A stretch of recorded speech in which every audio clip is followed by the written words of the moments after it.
I never imagined the silent woman who dusted my trophies would become the mirror to my own hollow success.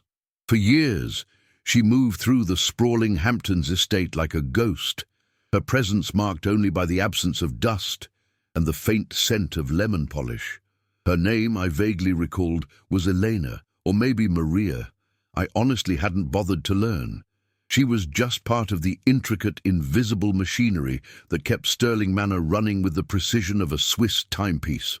My world, a meticulously crafted edifice of billion-dollar deals, high-stakes philanthropy, and exclusive social circles, was one where efficiency trumped sentiment every single time. Emotions, I'd learned early on, were liabilities, weaknesses to be exploited or, worse, to betray you. I had built Sterling Global Industries from a modest tech startup into a formidable empire, crushing competitors, outmaneuvering rivals, and always coming out on top.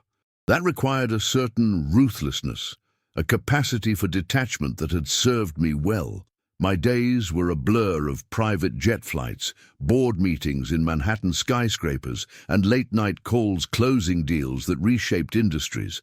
My personal life was equally curated, a series of elegant dinners, charity galas, and fleeting relationships that never threatened my carefully constructed solitude. The Hamptons estate was my sanctuary, a place where I could retreat from the relentless demands of the world, even if just for a weekend.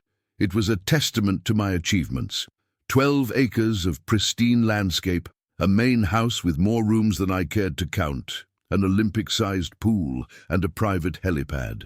Every item, from the custom-built furniture to the priceless art adorning the walls, screamed wealth and impeccable taste. Yet, in all its grandeur, it often felt empty, a beautiful cage. Elena, or whatever her name was simply part of the backdrop, a shadow in my peripheral vision, until the day I saw her. Really saw her. It was a Saturday morning, uncharacteristically quiet. A last-minute cancellation had left my calendar clear, a rare luxury. I had decided to forego my usual jog along the beach and instead wandered aimlessly through the cavernous halls of my own home, a place I rarely experienced outside of hurried transit. That's when I noticed her in the West Wing, meticulously cleaning the trophy room. Not just a quick wipe, but a slow, almost reverent polishing of each gold-plated statue, each silver cup, each engraved plaque commemorating a victory I barely remembered. Her movements were deliberate, almost ritualistic, and a strange solemnity clung to her. She wasn't just cleaning, she was performing a silent, private ceremony. It was unusual enough to snag my attention, a minor anomaly in the predictable rhythm of my gilded life. I watched her from the arched doorway, unnoticed, for a full minute. She had a faded floral apron tied around her waist, and her dark hair was pulled back tightly, revealing faint lines of weariness around her eyes that seemed to hold a quiet sorrow. There was a faint hum, a melancholic tune she was humming under her breath, a melody I couldn't quite place but that felt oddly familiar, like a ghost from a long-forgotten radio playing in a dusty attic. My impulse was to dismiss it, to attribute it to some personal quirk, a cleaner's eccentric habit. But something held me back. It was the intensity, the almost devotional quality of her work in that particular room. Most of the staff treated the trophies as just another surface to be cleaned. She treated them as if they held stories, secrets. It pricked at something in me, a faint echo of a feeling I usually suppressed. I cleared my throat, shattering the silence. She jumped, startled, her hand flying to her chest. Her eyes, wide with surprise, met mine for a fleeting moment before she quickly lowered them, a flush rising on her cheeks. "Mr. Sterling," she mumbled, her voice soft, accented, barely audible. I didn't hear you." "It's fine," I said, my voice betraying none of the slight unease her intensity had caused. "Just observing. You're very thorough." She nodded, not looking up, and resumed polishing a gleaming bronze statue of a soaring eagle, one I'd won for some early venture capital deal. The air shifted, becoming thick with unspoken things. I felt a fleeting, almost uncomfortable sensation, like I was intruding on something deeply personal, despite this being my house, my room, my trophies. I remember thinking, this is strange. Why did she look so sad? And why was she spending so much time in that room? It wasn't the master bedroom, nor the grand foyer. It was just a room full of relics of my past conquests. It was an anomaly that continued to nag at me as I retreated, leaving her to her quiet devotion. The incident was a tiny pebble dropped into the smooth, still waters of my routine, creating ripples I hadn't anticipated. It was the first crack, a microscopic fissure in the carefully curated facade of my detachment. She wasn't just the cleaner anymore. She was Elena, a woman with a quiet sadness and an inexplicable reverence for my past victories. And I, Arthur Sterling, the man who prided himself on seeing every angle, every detail, suddenly found myself blindsided by a mystery unfolding right under my nose, in my own home, in plain sight. It was a realization that churned quietly beneath my carefully maintained composure. I found myself thinking about it again later that day, even as I reviewed quarterly reports from my study, the financial figures blurring into an abstract dance of zeros and commas. It was an inconvenient distraction, an itch I couldn't quite scratch, a whisper of a puzzle. The next time I saw her, a few days later, she was in the main living room, meticulously wiping down the grand piano, a Steinway concert grand that I rarely touched. Again, the same quiet intensity. It wasn't just cleaning, it was caring. As she straightened a framed photograph on a nearby table, a rather formal portrait of my parents, taken years before their passing, her fingers lingered on the silver frame for a beat too long. A flicker of something crossed her face, a fleeting shadow before she moved on. It was barely perceptible, a gesture so subtle it could easily have been imagined. But I had been watching. My curiosity, once a mild annoyance, began to sharpen into something more substantial, more insistent. I was used to people wanting things from me, their intentions always clear: money, influence, favors. Elena wanted nothing. She simply existed, cleaning, observing, and carrying with her this quiet, almost reverent melancholy. It was confounding. Why would she care so much about my home, my past, my parents' image? Was it merely professional pride taken to an extreme? Or was there something deeper, something she wasn't saying, couldn't say? I found myself subtly altering my routine, not to catch her, but to observe. I'd pretend to take a call in a distant room, or pause for a moment longer than usual in a hallway she was approaching. I noticed that she paid particular attention to the older parts of the house, the sections that had been built by my grandfather, not the modern additions I'd commissioned.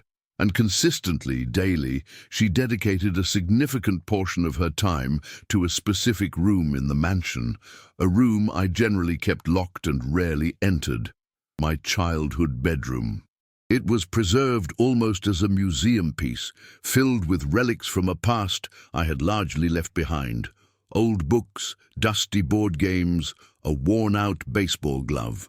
I had instructed the staff to clean it only once a month, for fear of disturbing the settled dust of memories. Yet Elena was in there almost every day. I heard the muffled sounds of her activity, the gentle clink of objects being moved and replaced. It was baffling. She followed the house rules implicitly, never speaking out of turn, always deferential. And yet, she was subtly, almost defiantly, breaking one. One Tuesday, I deliberately left the door to my old bedroom ajar. I had planned a full day of meetings in the city, but at the last minute, I feigned illness, sending my assistant into a flurry of cancellations. I wanted to see what she did. I waited, hidden in the shadows of the adjacent library, the scent of aged leather and old paper surrounding me. After an hour, I heard her quiet footsteps. She paused at the threshold of my room, her silhouette framed by the morning light filtering through the antique windows. Then She stepped inside. My heart gave an unexpected lurch. There she was, the quiet cleaner in my most private space.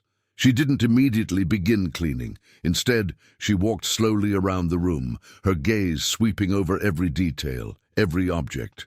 She ran her hand over the polished wood of my old desk, where I'd scratched my initials as a boy. She paused at the bookshelf, her fingers tracing the spines of my favorite adventure novels. Then she approached the window seat, where a collection of old photo albums lay. I held my breath. My childhood, meticulously documented by my mother, lay within those pages. She picked up one of the albums, a worn, leather-bound book with sterling family vacations embossed on the cover. Her fingers trembled slightly as she opened it. The light shifted, catching the dust motes dancing in the air. I saw her expression, bathed in the soft glow from the window. Her eyes were no longer merely sad. They were filled with a profound yearning, a deep, almost unbearable sorrow. She stopped at a particular page, her gaze fixed on a faded photograph. I couldn't see the image from my vantage point, but the way her shoulders hunched, the way her hand flew to her mouth to stifle a small gasp, told me it was significant. A single tear escaped her eye, tracing a path down her cheek. It was a silent, gut-wrenching moment. This wasn't just a cleaning lady. This was a woman consumed by something deeply personal, something connected to my past, my family, my home. The cold, logical part of my brain, the part that dealt in mergers and acquisitions, couldn't compute. This level of emotion, this clandestine grief, defied all rational explanation. It was a secret, quietly unfolding in the heart of my fortified mansion, and suddenly I felt an overwhelming urge to uncover it. This wasn't merely curiosity anymore. It was a desperate need to understand. That night, unable to shake the image of Elena's tears, I found myself drawn back to my old bedroom. I turned on the dim lamp by the window seat and picked up the same album she had held. My fingers, usually so steady, fumbled with the worn cover. I flipped through pages of sun-drenched beaches and snow-covered mountains, snapshots of a childhood I remembered as both privileged and strangely solitary. My parents, always busy, always distant, even in photographs. I finally reached the page she had lingered on. It was a picture of my family, my parents and me, perhaps 8 or 9 years old, standing on the lawn of Stirling Manor. But there was another figure, partially cropped at the edge of the frame. A young girl, probably a year or two older than me, with bright, mischievous eyes and a gap-toothed smile. She was holding a vibrant red kite, its string tangled around her tiny fingers.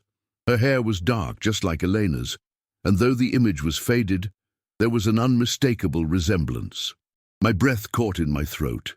I remembered her, Mariana Rodriguez, the daughter of our old groundskeeper, a sweet, vivacious girl who used to play with me in the summers. My parents, in their endless pursuit of propriety, had eventually discouraged our friendship, finding her unsuitable company for the heir to Sterling Global. They had been discreet, of course, but the message was clear. Her family left a few months later, and I never saw Mariana again. I remembered the day she left. A vague sadness, a forgotten pang of loss quickly overwritten by my parents' expectations and the endless distractions of wealth. Now, looking at Elena's face superimposed on the faint memory of Mariana, a chilling possibility began to form. Was it Mariana or her sister? The sudden, unsettling realization sent a jolt through me, a cold wave washing over my carefully maintained composure. The woman who cleaned my house, who moved like a phantom through my life, was connected to a past I had consciously buried. My parents, always concerned with appearances and lineage, had made it clear that my friendship with Mariana was inappropriate. "Arthur, dear, she's simply not in our social circle," my mother had said with a dismissive wave of her perfectly manicured hand. "You have responsibilities, future connections to foster." So, Mariana and her family had left.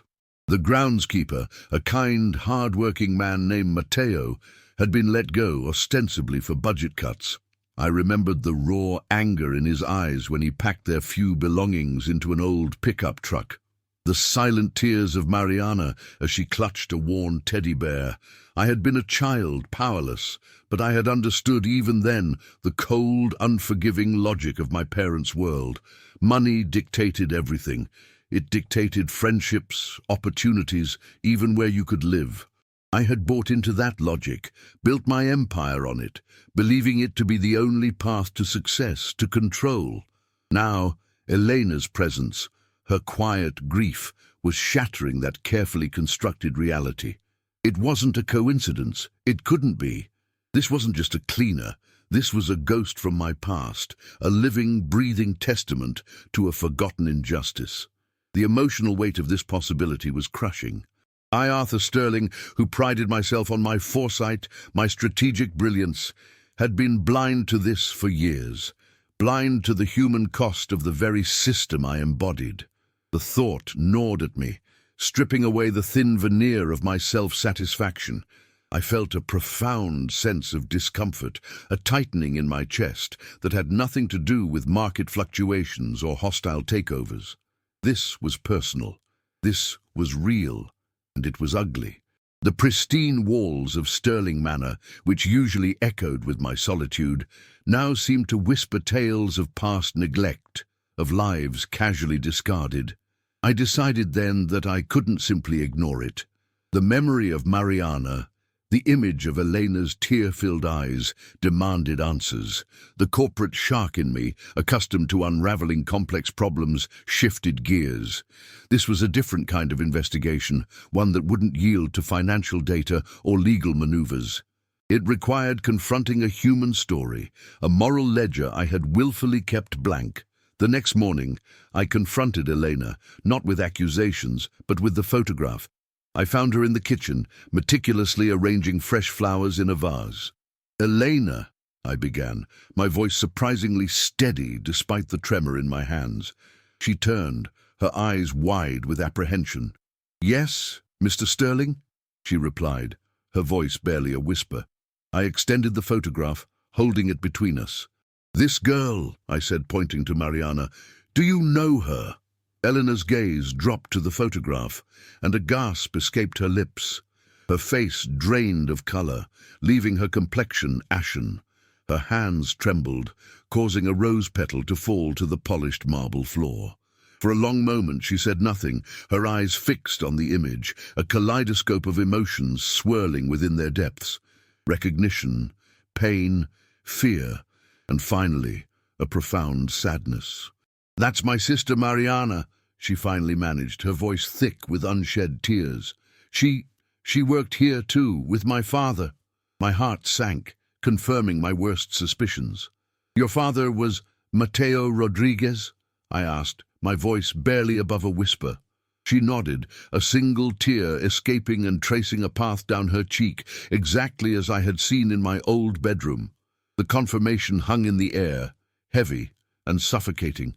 "What happened to Mariana?" I asked, dread coiling in my stomach. Elena looked up at me, her eyes clouded with a sorrow so deep it seemed to transcend the years. "She died, Mr. Sterling," she said, her voice breaking, "not long after we left this house." The words hit me like a physical blow, stealing the air from my lungs. Died. Mariana, the vibrant gap-toothed girl who loved to chase butterflies in the garden, was dead. A sharp pang of guilt, cold and undeniable, pierced through me. My parents had told me her family moved away, that they found other opportunities. A convenient lie designed to maintain my comfortable ignorance. "How?" I asked, the word catching in my throat. Elena hesitated, her gaze flickering to the floor, then back to my face as if weighing her words. "She got sick. A rare illness, complicated. We didn't have much money then. My father, he lost his job here and it was hard to find another. He loved this place, Mr. Sterling.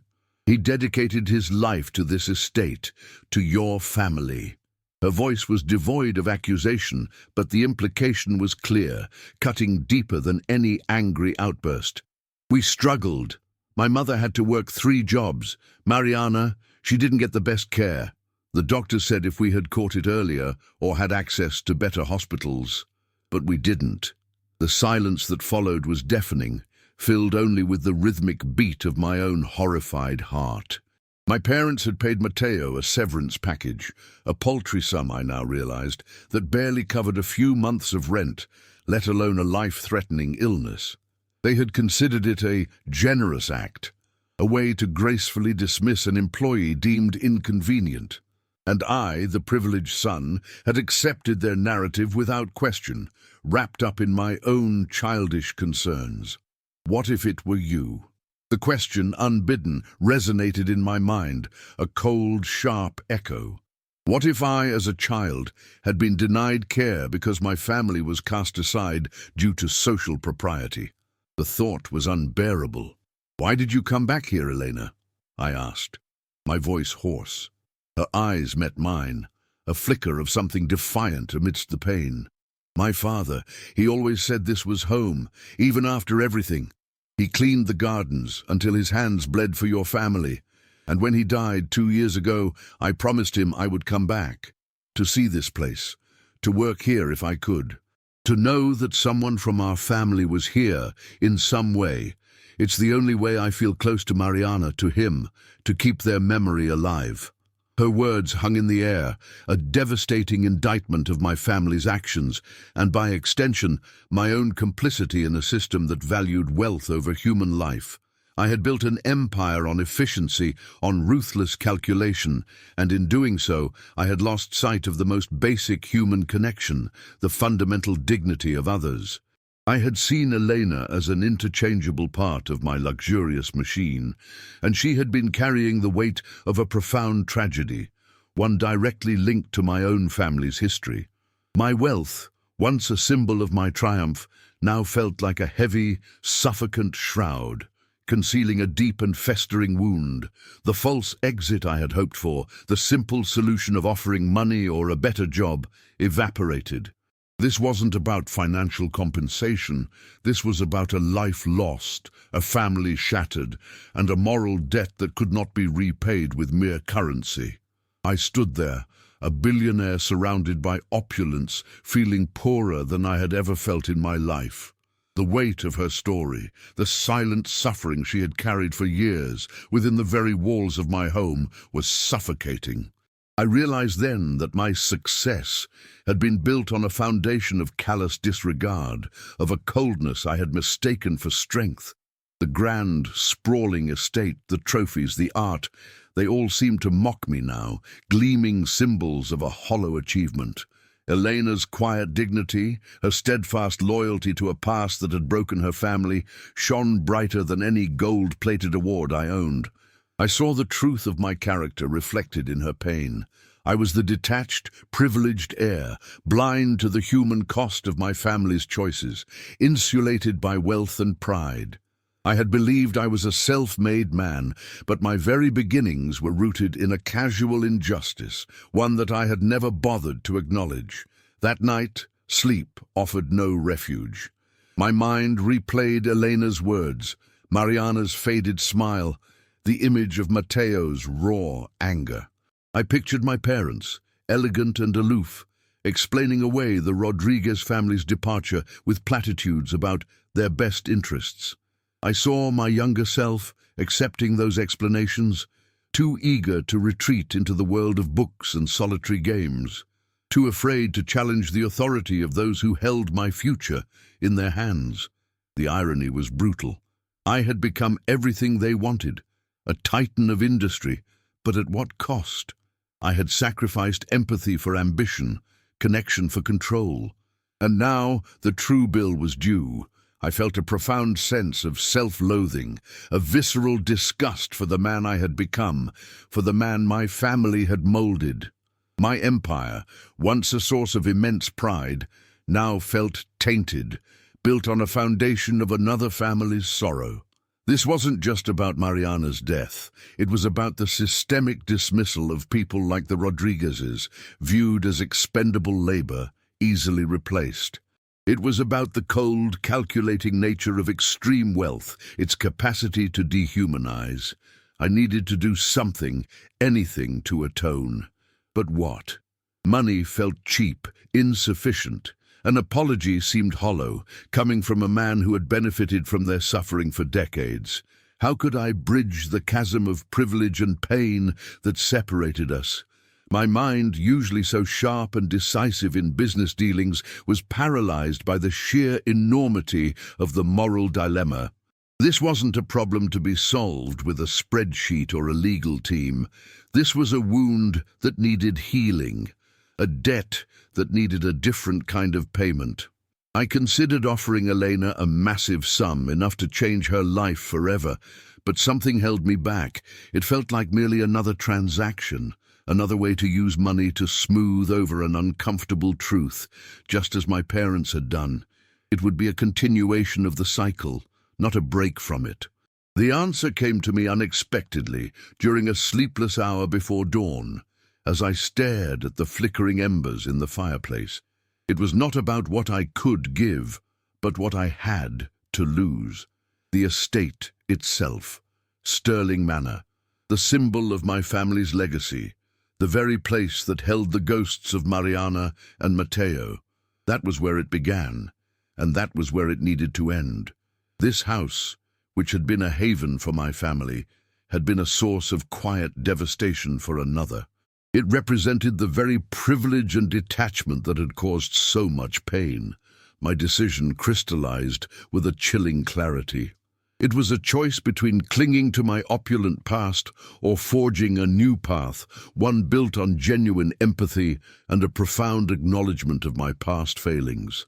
It was the hardest decision I had ever faced, harder than any corporate takeover, more terrifying than any market crash. It meant dismantling a part of my identity, rejecting the very principles that had guided my life.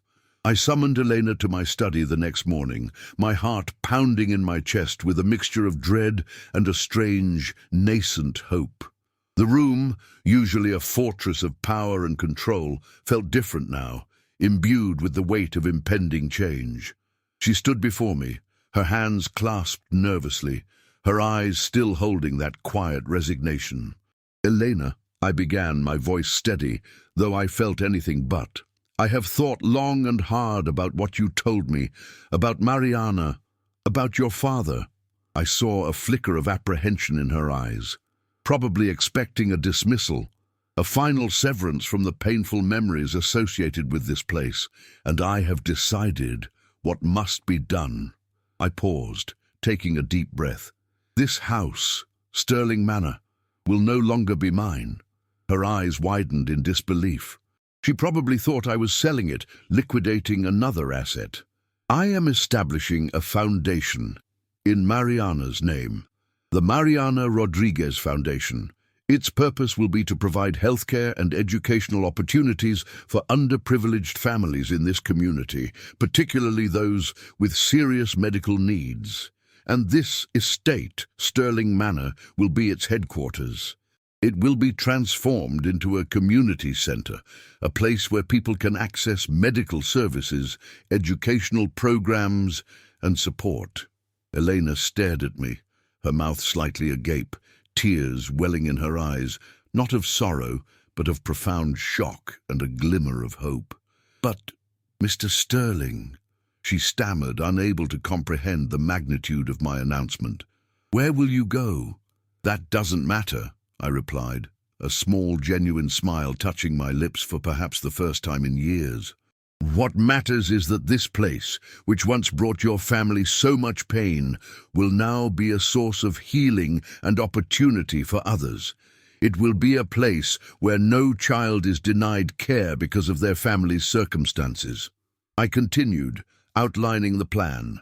A portion of my personal wealth, a significant chunk, would be endowed to the foundation, ensuring its longevity. Architects would be brought in to redesign the interior, transforming opulent rooms into clinics, classrooms, and community spaces. My trophies, my art, my carefully curated luxuries, they would all be sold, the proceeds further bolstering the foundation's funds. I would retain a small apartment somewhere, a modest place to live, My life, as I knew it, was being irrevocably dismantled. And Elena, I added, looking directly into her tear-filled eyes, I would like you to be a part of this. Not as a cleaner, but as the director of community outreach. You know this community. You know its struggles. Your voice, your experience will be invaluable. She broke down then, the quiet dignity she had maintained for so long finally shattering. Tears streamed down her face as she nodded, unable to speak, her hands clasped tightly together. It was a raw, visceral display of emotion, and for the first time, I felt not discomfort, but a profound connection. I am so sorry, Elena, I said, my own voice thick with emotion, for everything my family did, for my own blindness. It's not enough to bring Mariana back, but I hope in some small way it can honor her memory and your father's. She walked forward then, and to my utter surprise, she hugged me, a hesitant yet deeply sincere embrace.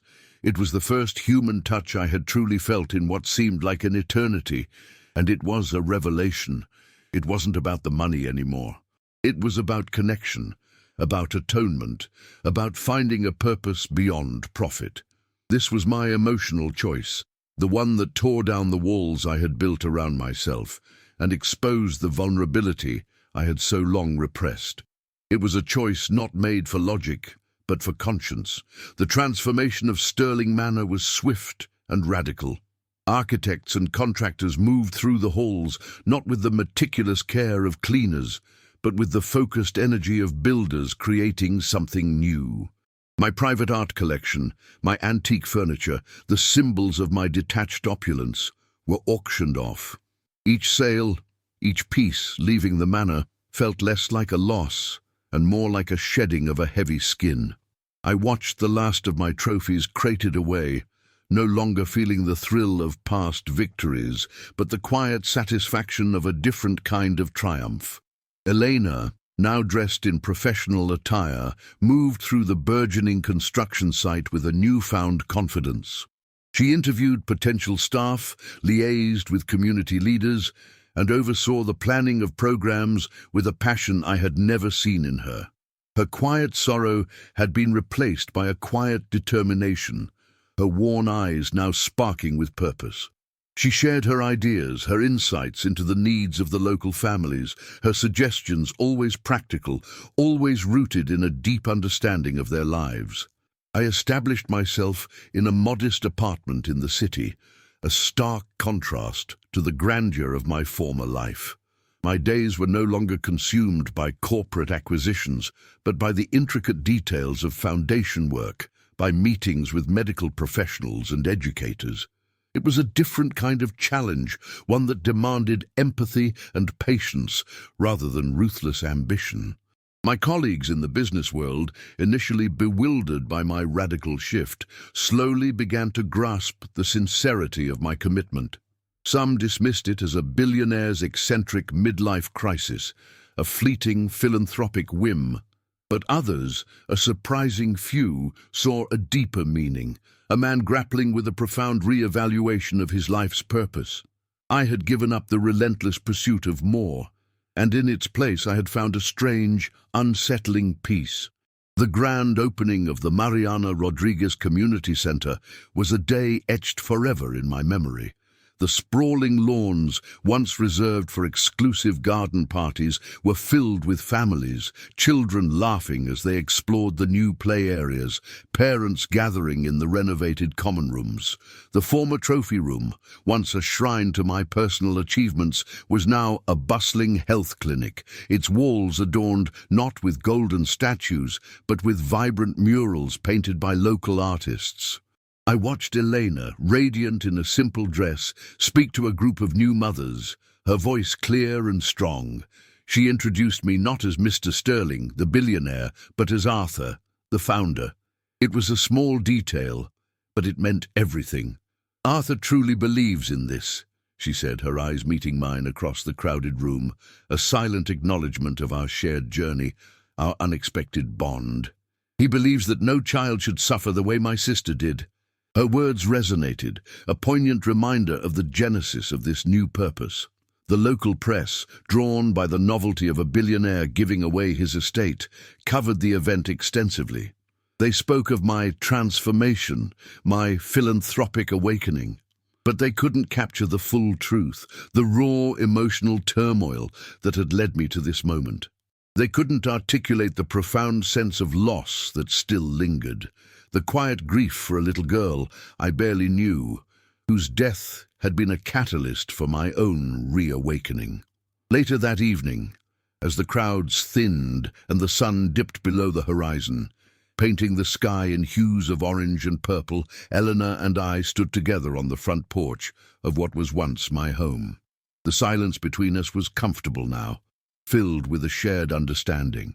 "My father would have loved this," Elena said softly, her gaze sweeping over the bustling, vibrant center. "He always dreamed of a place like this for the community." "I hope Mariana would approve," I replied, a wistful note in my voice. She smiled, a genuine, heartfelt smile that reached her eyes. "I think she'd be very proud, Arthur." The air was cool, carrying the scent of freshly cut grass and the faint echo of children's laughter. The estate no longer felt empty. It felt alive, brimming with purpose, with the promise of a future where dignity and compassion took precedence over wealth and status.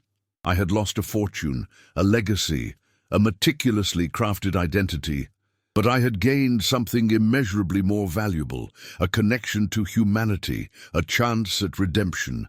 My bank account was certainly lighter, but my conscience finally felt whole. The question lingered, a subtle echo in the quiet evening air. What did it truly mean to be rich?